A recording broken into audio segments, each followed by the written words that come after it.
రైతులు యూరియా వాడకాన్ని తగ్గించాలని ఎమ్మెల్యే ప్రభుత్వ విప్ కాల్వ శ్రీనివాసులు సూచించారు. అనంతపురం జిల్లా రాయదుర్గం నియోజకవర్గంలో యూరియా మీద అవగాహన కల్పిస్తూ ఎరువుల దుకాణాల యజమానులు రైతులతో వ్యవసాయ అధికారులు సమావేశం నిర్వహించారు.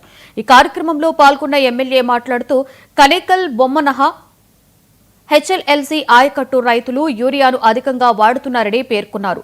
రైతులు పోటాపోటీగా యూరియా వాడకం వల్ల కొరత ఏర్పడింది అన్నారు. యూరియా విక్రయంపై అనవసర నిబంధనలు సరికాదని ఆ విషయాన్ని అధికారులకు వివరించినట్లుగా ఎమ్మెల్యే తెలిపారు.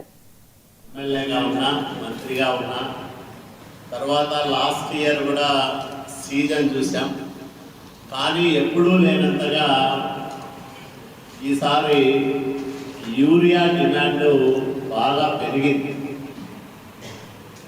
దానికోసమనే ఎప్పుడు ఇట్లాంటి సమావేశం పెట్టలేదు.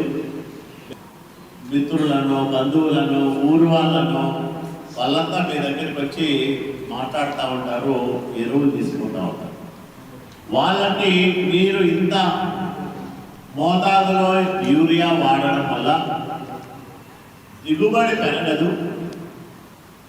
మొక్క తనకు ఎంత కావాల్సింటే అంతే తీసుకుంటారు తప్ప దాని శక్తికి మించి మన పిల్లోడిని అన్నం ఏదైనా తినిపిస్తూ ఉంటాం, వాడు కొంచెం ఎక్కువైనా మగబిడ్డ పెట్టేసి దొబ్బేస్తాడు. నా దొబ్బేది మొక్క కూడా చిన్నపిల్లాడు మాత్రమే, అది ఎంత తీసుకోగలిగితే అంతే తీసుకుంటారు తప్ప మిగతాదంతా కూడా ఉదాహరణ.